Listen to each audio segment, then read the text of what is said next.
আপনি শোনেন এই ভাই কি করেন হাতটা নামান না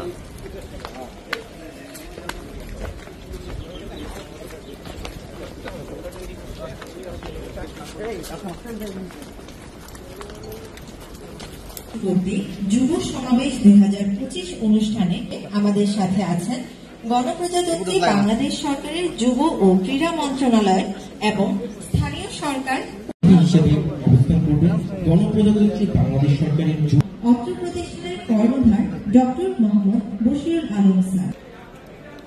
সম্মানিত উপস্থিতি, অনুষ্ঠানের শুরুতে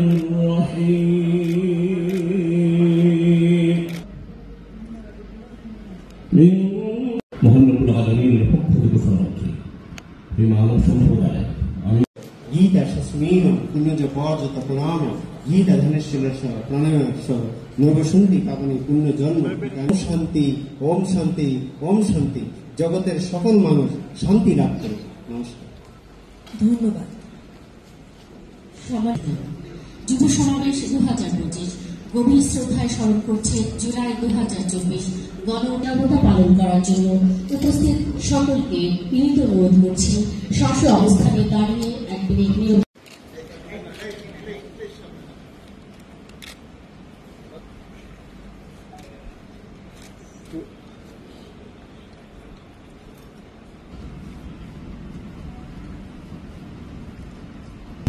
জনাব সৌরেন্দ্রনাথ সাহা স্যারকে যুব ও ক্রীড়া মন্ত্রণালয়ের আওতাধীন বিশেষ অতিথি হিসাবে ডক্টর গাজী মোহাম্মদ যুব সমাজকে আমরা কৃতজ্ঞতা জানাই যে তাদের জন্য আমরা একটা মাননীয় প্রধান উপদেষ্টার যে চাওয়া উদ্যোক্তা উন্নয়নে কিভাবে আমরা তাদেরকে উপস্থিত থাকবেন, আমাদের অনুগ্রহ করে আমাদের কার্যক্রমকে শানিত করবেন। মাধ্যমে আমন্ত্রিত অতিথিবৃন্দ সহ সকল অংশগ্রহণকারীদের স্বাগত। উদ্যোক্তা উন্নয়নের তারুণ্য ও আগামী সম্ভাবনা।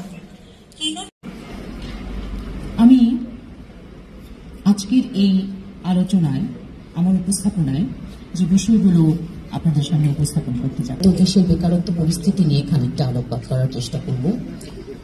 বেকারত্ব পরিস্থিতি সমাধানের জন্য উদ্যোক্তা উন্নয়ন বা উদ্যোক্তা সৃষ্টির প্রয়োজন। এটাই কিন্তু আমরা চাচ্ছি যে উপস্থাপনায় যে বিষয়টা আসে যে প্রতি আপনারা জানেন যে বিষয়টা এখন যেহেতু আদালতে বিচারাধীন আছে, আজকে আমি দেখলাম হয়তো একটা শুনানি আছে, তো আদালতে বিচারাধীন বিষয় নিয়ে কোনো মন্তব্য করা এখন সমীচীন হবে না। দেখা যাক শুনানিতে কি রায় আসে বা কি নির্দেশনা আসে। আর বিগত যে বিষয়টা নিয়ে আন্দোলন চলছে সেটার যে মামলা ছিল সেই মামলায় স্থানীয় সরকার বিভাগ পক্ষভুক্ত ছিল না এবং রায়ও স্থানীয় সরকার বিভাগের প্রতি কোনো নির্দেশনা ছিল না, এটা আপনারা জানেন।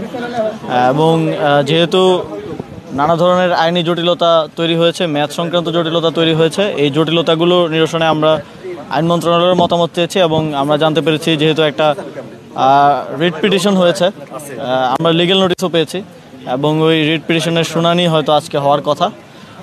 তো এই একদিকে বিচারাধীন, আরেকদিকে যেসব আইনি জটিলতা অ্যারাইজ করেছে সেগুলোর সমাধান হলে আমরা কোনো একটা সিদ্ধান্তের দিকে যাব।